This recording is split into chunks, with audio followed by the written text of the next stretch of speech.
Hello there students and welcome back to this video series. This is your instructor Dhruvi Bhatt and today we would be talking about different functions of management. In the previous lectures we understood that what is meant by management, what are different principles of management. Today we will carry forward our discussion and understand about different functions of management. We would be having 8 functions of management starting from firstly planning, organizing, staffing, directing, controlling, coordinating, recruiting, and budgeting. These are the 8 functions of management which are to be taken care of. But one of the management enthusiast, KOONTZ combined some of the functions of management and gave us only 5 functions of management given by post-DC. The remaining 3 functions of management, coordinating, recruiting and budgeting, came to be a part of one of these functions. For the post-DC, the major 5 functions of management are planning, organizing, staffing, directing and controlling. Remember these 5 functions of management. We would be understanding the 5 functions of management along with their importance in detail here. Firstly, obviously starting with planning. What is meant by planning and why is planning important? Planning is determining organizational goals and a means for achieving them. Planning is deciding in advance what to do and how to do it and obviously who will do it. It is one of the basic management functions. This function is the first function of management and it needs to be done in order to achieve management goals successfully. What are different characteristics of planning and how is planning different from other functions of management? The different characteristics of planning are given as here. Firstly, it is goal oriented. Plan must be goal oriented. It must have some end goal which it needs to meet. Secondly, planning is pervasive, which means planning is important not in any singular department or for any singular activity, but for each and every activity which takes place inside the organization. It is all pervasive or it is required in all the activities carried out. Thirdly, it is an intellectual process. It requires thinking and it requires decision making skills and intelligence in order to carry out proper planning. Next, as I told you already, it is a primary function or the first function of management. Without planning, all other functions of management will fall apart. So, planning is said to be the first function of management or primary function of management. Next characteristics is that planning is futuristic. It talks about future or it thinks about future before that moment occurs. So obviously it is futuristic. One more thing, it requires decision making skills. As I already told you, it is an intellectual process and it requires decision making skills because you need to forecast something or make decisions about future. Moreover, it is a continuous process. There is no end or no full stop to planning. It is a continuous process. You plan, you fulfill those plans. If the plans do not succeed, you make new plans, you make contingency plans. This process is a continuous process and it never ends. One more thing, it increases efficiency. Okay, you might be thinking that, ma'am, without planning, isn't management possible at all, or isn't work or any activity possible at all? Any activity will be possible, but it will not be completed effectively. Planning increases efficiency and effectiveness because without planning everything would become haphazard. Everything would not be present at correct time at the required moment, and this would make things difficult and it would be more time consuming. In order to make management more effective, planning is a basic necessity. The last characteristic of planning says that it must be flexible. I talked something about contingency plans. Contingency plans are the plans which are an alternative plan of action. Planning must be flexible and it must have possibility of an alternative route. Only then planning can be successful. Let us move further and understand the importance of planning. Why is planning important exactly in any organization or management? Firstly, it will benefit the management by setting up the objectives. It will make sure and it will convey to the employees what the objectives of the management are and how to reach those objectives. So it will make the management more effective and more easier. Secondly, it minimizes uncertainties. Uncertainties are unknown, undue things which might happen. Maybe your raw material can be no longer available, maybe the machinery has gone wrong, maybe the employee is not available, he is on a sick leave. Planning will make sure that all these problems can be well balanced and uncertainties can be minimized. I'm not telling you that uncertainties will be totally eliminated. We at the end are humans and humanity as well as nature is uncertain, but planning will help you to minimize uncertainties.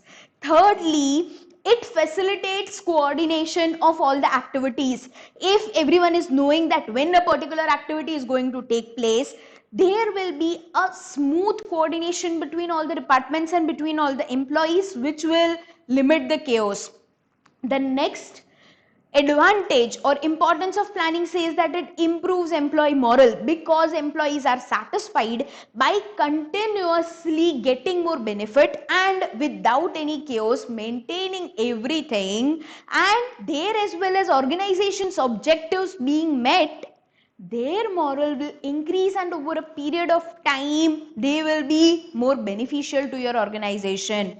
Moreover, planning helps to achieve the economies. The economical target, the profit target which the organization has decided can be effectively met using planning. Also, it facilitates controlling. We can make sure that whether the things are going according to the plan or not, and we can control all the departments and all the employees. If we have some plan at our hand, we must be knowing that what needs to be done to control the things which are done. So to facilitate control, we require planning. Moreover, for a competitive edge, for an upper hand towards your competitors, you will require planning. There is a possibility that in uncertain conditions, your competitor might fail, and this is the opportunity you need to grab. Planning will give you this opportunity and you will get an upper hand towards your competitors if you are good at planning. Lastly, planning encourages innovations because everything is in place. You have extra time for innovating. You have extra time to innovate new things. You have a proper amount of time left to experiment and innovate. That is why planning is beneficial in that way too. Let us move further towards the second function of management, which is organizing. Organizing is the process of identifying and grouping of the works to be performed, defining and delegating responsibility and authority, and establishing relationship for the purpose of enabling people to work more efficiently. Students, if two or more than two people are working together, authority and responsibility must be well defined. If it is not well defined, then again there will be chaos. You need to organize them. There must be some person in command and some person following the command. This is organizing. You will decide that which particular person will command the other person. If the number of persons increases, then this entire things become a department, or this entire thing becomes a designation. This is organizing, where you decide the different designations of different employees in your organization. What are different characteristics of organizing? Organizing basically comprises of identifying and enumerating the activities. All the activities in the organization would be identified and enumerated together. All the related activities would be then grouped together, and then a particular group of activities would be given to a particular group of people. So they will be assigned the duties for a particular group of activities in organizing. After the duties are assigned, you need to delegate authority. Authority to the people who will make sure that all the duties by their lower level would be fulfilled properly. So you need to assign authorities and responsibilities after assigning duties to a group of people. Moreover, Organizing actually provides specialization and division of work. It makes sure that whichever department or whichever employees are specialized in a particular task, they are given that particular task only. We talked in principles of management about division of work. If a single person is assigned all the work will not be fulfilled sufficiently and efficiently. To make sure it is efficiently completed, you need to assign it to a group of people who are specialized in doing that work, and that particular principle is satisfied by organizing. The next characteristic, like planning, organizing is also goal oriented. It makes sure that all the goals of the organization are successfully achieved. Also, it is composition of individuals and groups.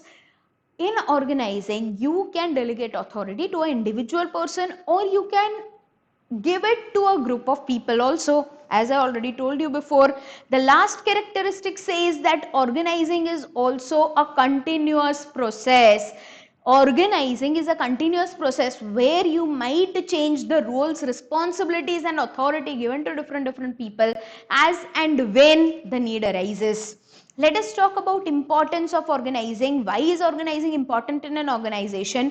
Firstly, it stimulates creativity, because each and every person is given some authority to do something on their own. They can do their task creatively. So organizing would improve creativity. Also, it provides coordination in the enterprises. It makes sure that there are no problems or conflicts amongst the employees because they are organized in a specific hierarchy. Organizing means actually forming this hierarchical structure. Because these people are placed in a particular hierarchy, they will be coordinated and conflicts would be minimized. Also, it eliminates overlapping and duplication of work. Everyone is given their part of work, and so no one will interfere with others' work. This is the reason why there are different departments in different organizations, to make sure that there is no duplication of work in these different departments, and to make sure that same person does not do many works together and create a chaos. The next importance says that it helps us to achieve organizational goal. As I told you, organizing is also goal oriented, and that is why it will help us to reach the final vision or mission of the organization. Moreover, it ensures optimum use of resources. It makes sure that resources are utilized in optimum quantity and there is no wastage of resources. It also helps in performing managerial function properly, because the managers are given their authoritative position. Managerial function can be properly carried out if proper organization is done. Lastly, it facilitates growth and diversification. Growth of a company over a period of time and diversification in different areas is possible if there are different departments specialized. So, organizing helps us in a great deal. Let us move further and talk about staffing. In organizing, you decided different positions in the organization. In staffing, you will decide that who will fill up these positions. Staffing is the function by which manager builds an organization through the recruitment, selection and development of individuals as capable employees. Here, you do not complete your function by just recruiting the person. You must recruit him, train him to satisfy organizational goals, develop him over a period of time, and you must make sure that from the employees they get converted into much capable employees. This is the task, or this is the function of staffing. This is what managers do in staffing function. Let us see different characteristics of staffing. How is staffing different from other functions of management? Firstly, it puts forward a managerial responsibility towards the employees. No other functions where a responsible function. Here we are telling that manager is responsible towards the staff of the organization, and that is why it is different from other functions. Moreover, it is affected by both internal and external environment. How much staff to recruit, which type of staff to recruit, what are the government policies, what are the business policies, what is the current requirement of production. All these things would actually decide that how or in what manner you will carry forward the function of staffing. So staffing is actually benefited, or we can say affected, by both external and internal environment. Thirdly, it is the only function which is concerned with the human element. Here is where humans come into being. You planned something on paper. As a businessman, think about this thing. You planned something on paper. You decided the hierarchy of your organization, who will be given what role. All the activities are grouped together. We have set of duties. We have set of roles to whom a particular duty must be given. After that comes human into picture, where we will fill these positions with actual people, and here we need to deal with actual people who would be having different family backgrounds, different external backgrounds, different ethnic backgrounds, we can say different religious backgrounds, different genders. All these things would play a great role in staffing, because staffing will become difficult as you have to deal with the human factor here. This is the only function which is the most challenging one, because your employees are your representation. Your employees would actually represent your organization, and to make sure that you develop them to the best is in your hands, and it is only possible through good staffing. Lastly, staffing too, like other two, is a continuous process. You cannot stop it. I told you that once you recruit the person, the function of staffing is not completed, but it is a continuous process where you develop the individual from his first day on the organization till the last day in the organization, and maybe even beyond. Moving forward and understanding the importance of staffing makes sure that whatever staff you recruit or select is competent enough for your organization, choosing the best one. Secondly, it does optimum use of human resources. Here we need to make sure that each department uses human resources in the minimum number as possible. So optimum use or maximum use of minimum human resources is possible through good staffing. If you have good staff, it is possible. Thirdly, it helps in development of human resources. Over a period of time, you can make them learn different skills and develop them in different roles and responsibilities in your organizations. Also, it helps in motivating the human resources. A motivated individual can actually reach heights. Staffing is the function where you can do so. You can motivate these individuals to reach new heights for their own individual goals as well as for organizational goals. Also, it is an important function for supplying the necessary information to different staff members. I have mentioned this before, that you must make sure that whatever information is required by the particular department, only that information reaches to that department. If this thing doesn't happen, then there might be misuse of information. Supplying of necessary information and proper usage of the information is carried forward by good staffing. Lastly, ensuring the maximum productivity is the function of staffing. It ensures that minimum people are employed to produce maximum goods. That is why staffing is important. Moving forward to the next function of management, which is directing. What is meant by directing? See students, I had some vision. I made a plan to achieve that vision. I made a hierarchy of roles and responsibilities and authorities to be given. After that, I filled these positions, I filled this hierarchy with people. Now these people need motivation, or these people need to be directed towards achieving my goal.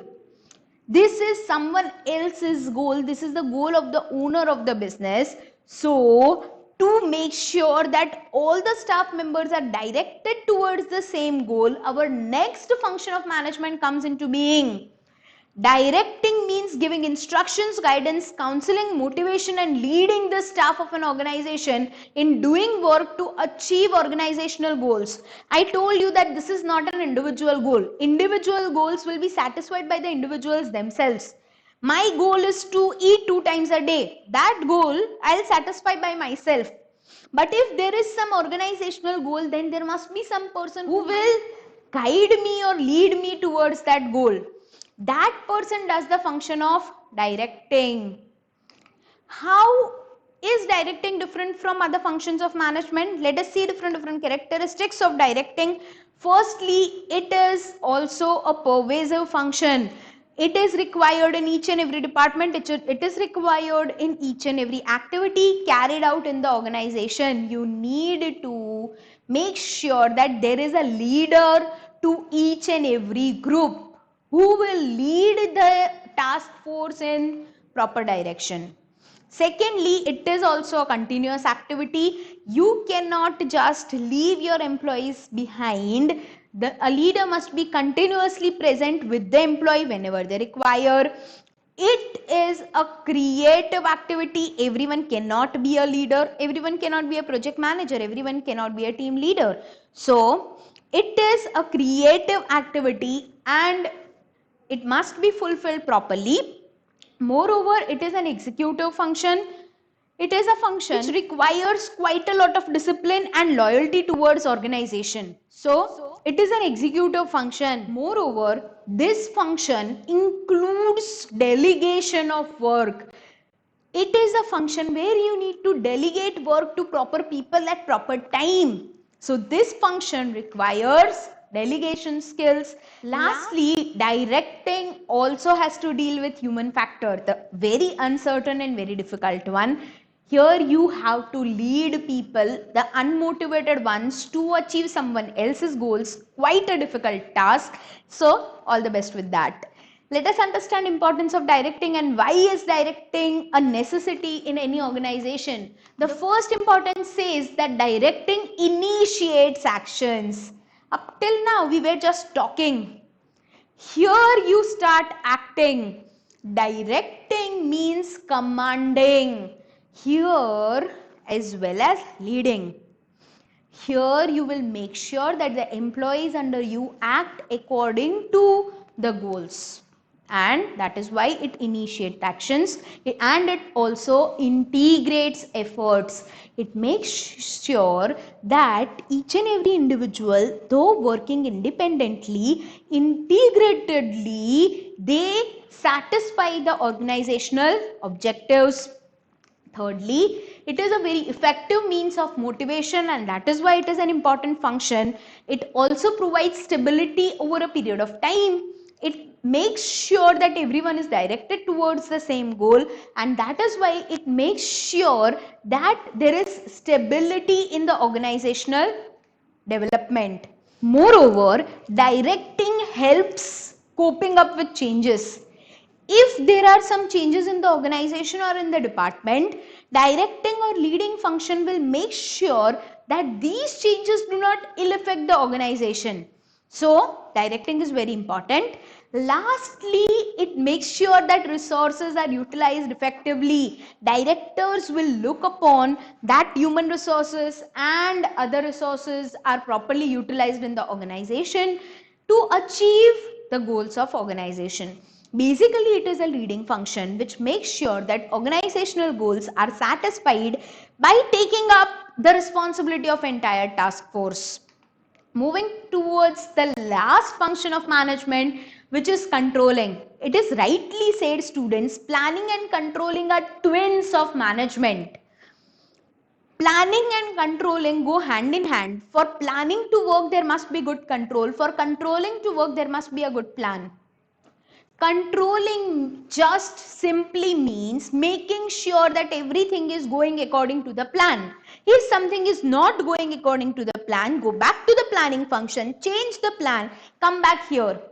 Check what is the deviation from the plan and identify whether the plan was incorrect or the implementation was incorrect. That is the basic function of controlling.